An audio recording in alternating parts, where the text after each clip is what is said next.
नमस्कार प्रिय दर्शकों, मैं आचार्य दीनानाथ चौबे स्वागत करता हूं हमारे इस यूट्यूब चैनल पर। और आज मैं विशेष जो उपाय लेकर आया हूं 25 जून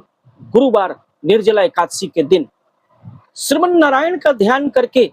बच्चों के शीघ्र विवाह के लिए माता पिता या स्वयं बच्चे बस बांध देना यहाँ 7 हल्दी की गांठ की माला। बच्चों का शीघ्र विवाह होगा, मनपसंद रिश्ते आएंगे, जैसा जीवन साथी चाहोगे वह पूरा होगा और 100% रिश्ता आएगा। चारों दिशाओं से रिश्ते आएंगे। बड़े से बड़े जो दोष होंगे कुंडली के समाप्त होंगे, चाहे काल सर्प दोष हो, मांगलिक दोष हो, गुरु चंडाल दोष हो या बड़े से बड़ी बंधन दोष हो, उससे निवृत्ति होगी। और सबसे बड़ी बात कि गुरुवार के दिन जो निर्जला एकादशी पड़ी है, उस दिन भूमंडल पर ग्रह नक्षत्रों का ऐसा योग भ्रमण करते रहता है कि छोटा से छोटा उपाय भी माता पिता या बच्चे करेंगे तो उनके बच्चे की कुंडली के जितने बड़े बड़े दोष होंगे, चाहे ग्रहण दोष हो या सप्तम भाव शनि राहु केतु से पीड़ित हो या कोई क्रूर ग्रह आकर सप्तम भाव में बैठ जाए, जिससे कि बच्चों के लिए आप प्रयास तो कर रहे हैं लेकिन आपको सफलता नहीं मिल रही है, जबकि बच्चे काफी प्रतिभावान हैं, एजुकेटेड हैं, देखने में सुंदर हैं, धन दौलत ऐश्वर्य सब कुछ है, पढ़े लिखे हैं, फिर भी विवाह नहीं होता। उम्र लगातार निकलती चली जाती है। बच्चे 25, 30, 35, 40 और कभी कभी तो देखा गया है कि वे 45 वर्ष के भी हो जाते हैं, लेकिन विवाह होने का नाम ही नहीं लेता। आप प्रयास करते करते थक जाते हैं, नेगेटिविटी आपके अंदर समाहित हो जाती है, नकारात्मक स्थिति बन जाती है। आपको अब ऐसा लगता है कि बच्चों का विवाह तो अब होगा ही नहीं। लेकिन घबराएं नहीं, मैं माता पिता से आग्रह करना चाहूंगा कि जो मैं वह उपाय लेकर आया हूं, आपको अब कहीं जाने की जरूरत नहीं पड़ेगी। ऐसा उपाय है कि इसको करने के बाद हजारों लोगों पर आजमाया हुआ उपाय है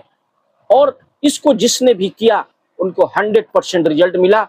और पौराणिक कथाओं में भी इस उपाय को जो मैं लेकर आया हूं, विष्णु पुराण में भी कहा गया है, वर्णित उपाय है, जिससे कि बच्चों के विवाह में आ रही बाधाएं, अगर कोई भी जातक जातिकाएं जिनके विवाह में बड़े से बड़े दोष हैं, अड़चन आ रही है, दिक्कत आ रही है, बनती बनती बात बिगड़ जाती है, आप प्रयास तो करते हैं लेकिन आपको लगता है कि अब तो फोन कॉल्स आ जाएगा, अगली बार तो जरूर आ जाएगा, इस बार तो बात लग रही कि पक्की हो जाएगी, लेकिन बनती बनती बात बिगड़ जाती है, अड़चन आती है, माता पिता परेशान हो जाते हैं। तो आपको घबराने की जरूरत नहीं है। सबसे पहले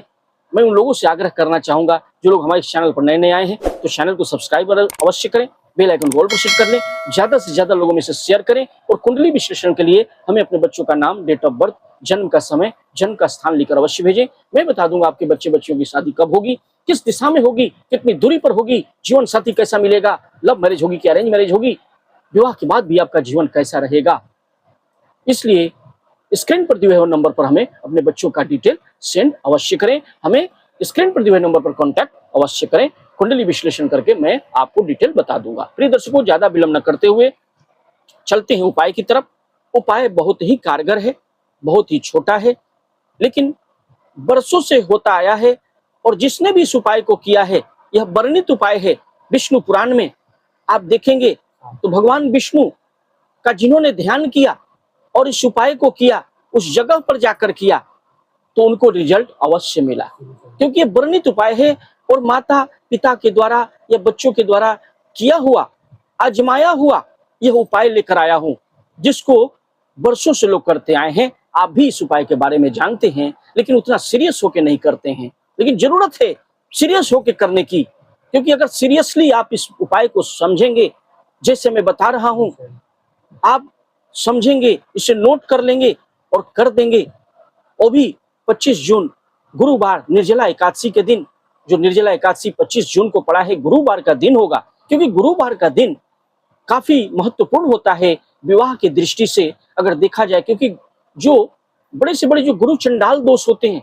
बड़े से बड़े कुंडली के सप्तम भाव जो पीड़ित होते हैं शनि राहु केतु की वजह से, या गुरु ग्रह अगर कमजोर है तो उसको भी अगर स्ट्रॉन्ग करना है तो गुरुवार के दिन ही इस उपाय को करने से बड़ी से बड़ी कुंडली की जो बाधा दोष है वो समाप्त हो जाती है और बच्चों का शीघ्र से शीघ्र विवाह हो जाता है। प्रिय दर्शकों, करना क्या, स्नान ध्यान से निर्भीत होकर के आपको धुले हुए वस्त्र पहन ले, पीला वस्त्र धारण करें, क्योंकि गुरुवार का दिन है, निर्जला एकादशी का दिन है। आपको एक घी का दीपक दिखा करके आपको विराजी देवी देवता गणपति जी महाराज श्रीमन नारायण का ध्यान करके, क्योंकि 25 जून निर्जला एकादशी का दिन होगा, तो श्रीमन नारायण का ध्यान करके एक दीपक दिखा करके मंदिर में विराजित देवी देवता को दिखा करके सब सर्वप्रथम आपको रख दें, पीला वस्त्र धारण करके यह कार्य करें, पीला आसन पर बैठ करके करें, दीपक दिखा करके कर लें। इसके बाद आपको एक याद रखिए, क्योंकि एकादशी तिथि है, तो गंगा जल से अगर स्नान कर पाते हैं तो बहुत अच्छी बात है, गंगा स्नान हो जाए तो। लेकिन अगर नहीं भी कर पाते हैं तो जिस बाल्टी से नहाते हैं, स्नान करते हैं, उसमें थोड़ा गंगा जल 1-2 बूंद मिलाकर स्नान करें। ऐसे शुद्ध जल से भी स्नान करके यह उपाय किया जा सकता है। इसके बाद एक लोटा तैयार करें, एक लोटा ले लें, उसमें सबसे पहले लोटा में जल भर लें, शुद्ध जल भर लें। इसके बाद थोड़ा 1 चम्मच चने की दाल उसमें डाल लें, 1 चुटकी चने की दाल डाल लें, 1 चुटकी हल्दी डाल लें। इसके बाद थोड़ा मीठा डाल लें। इसके बाद लोटा को जल से आपने भरी लिया है, एक लोटा को तैयार करके रख लें और एक दीपक भी, घी का दीपक भी तैयार करके रख लें। इसके बाद आपको करना क्या है, आप इसे नोट कर लें।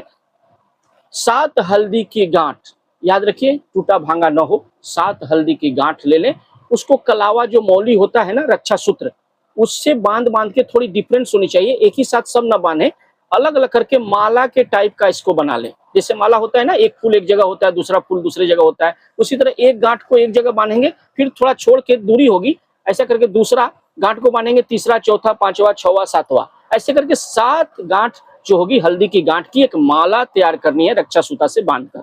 और इसे ले लेना है, सारी सामग्रियों को एक बर्तन में ले लें और लोटा जल वाला भी ले लें, एक दीपक भी ले लें और हल्दी की गांठ की माला लेकर के सीधे चले जाएं जहां केला का पूजित केला का पेड़ है, वहां पर जा करके आपको जाना है। पहले लोटा का जो जल लिया है आपने, आपको ओम नमो भगवते वासुदेवाय नमः का जाप करते हुए लोटा का जल आपको केले के पेड़ में ढाल देना है। एक लोटा जल आपने चढ़ा दिया केले के पेड़ में, श्रीमन नारायण हरि का ध्यान करते हुए, शीघ्र विवाह की कामना करते हुए और दीपक जला करके प्रज्वलित करके केले के जड़ के पास में रख दें। इसके बाद आपको 7 हल्दी की गांठ की माला जो लेके गए हैं, शीघ्र विवाह की कामना करके हाथ में पहले ले ले, माला को ले ले, ध्यान करें, अपने माथे से स्पर्श कर लें, लड़के लड़कियां हैं तो माथे से स्पर्श कर लेंगे और शीघ्र विवाह की कामना करेंगे और जल्द से जल्द ग्रह दोष समाप्त हो ऐसी कामना करेंगे। यह माँ कर रही है, क्योंकि माताएं ही ज्यादा उपाय को करते हैं, बच्चे तो कर नहीं पाते हैं, तो माताएं बच्चे का नाम गोत्र लेकर के हाथ में लेकर संकल्प करेंगे। और इसके बाद उसी को, उस हल्दी की माला को किसी टहनी में आप पहना दें, या अगर पेड़ को पहना सके, जो केले का पेड़ है छोटा है अगर, तो उसे पहना दें डायरेक्ट, या फिर कोई उसकी शाखा है या टहनी है तो उसी में इसको बांध दें, माला को ही बांध दें, जो माला इसे लेके घुमा दे 2-3 बार, जिससे कि वह उस पर बंध जाए। और यानी केले के पेड़ को वह माला पहना देनी है, और जिससे कि, या बांध देनी है, केले के पेड़ में बांध दें या माला को पहना दें। इसके बाद बैठ करके शीघ्र विवाह की कामना करनी है और ओम नमो भगवते वासुदेवाय नमः 108 बार जाप करें, इसका पाठ करें, मनन करें, अपनी मनोकामनाओं का चिंतन करना है। लक्ष्मी नारायण भगवान से एकादशी तिथि पर 25 जून को, जो दिन गुरुवार को पड़ा है, आपने अगर इस उपाय को कर दिया, हूबहू मैंने जैसे बताया आप कर दिए, तो जो भी चाहेंगे जीवन में धन दौलत ऐश्वर्य प्राप्ति होगी, बच्चों का शीघ्र विवाह होगा, रिश्तों की लाइन लग जाएगी, चारों दिशाओं से रिश्ते आने प्रारंभ हो जाएंगे। बड़े से बड़े जो दोष होंगे, काल सर्प दोष, बंधन दोष, गुरु चंडाल दोष, और गुरु ग्रह अगर कमजोर भी है तो मजबूत हो जाएगा, क्योंकि गुरुवार का दिन होगा, एकादशी तिथि होगी। तो 25 जून गुरुवार को यह उपाय जरूर करें, आपके बच्चों का शीघ्र विवाह हो जाएगा। प्रिय दर्शकों, वीडियो पसंद आया हो तो वीडियो को लाइक करें, चैनल को सब्सक्राइब करें, बेल आइकन को ऑल पर सेट कर लें, ज्यादा से ज्यादा लोगों में शेयर करें, और कुंडली विश्लेषण के लिए हमें अपने बच्चों का नाम, डेट ऑफ बर्थ, जन्म का समय, जन्म का स्थान लिखकर अवश्य भेजें। मैं बता दूंगा आपके बच्चियों की शादी कब होगी, किस दिशा में होगी, कितनी दूरी पर होगी, जीवन साथी कैसा मिलेगा, लव मैरिज होगी, क्या अरेंज मैरिज होगी, सारे प्रश्नों के लिए हमें स्क्रीन पर दिए हुए नंबर पर कॉन्टैक्ट अवश्य करें। और वीडियो पसंद आए तो कमेंट बॉक्स में हर हर महादेव या ओम नमो भगवते वासुदेवाय नमः लिखना न भूले। तब तक के लिए नमस्कार।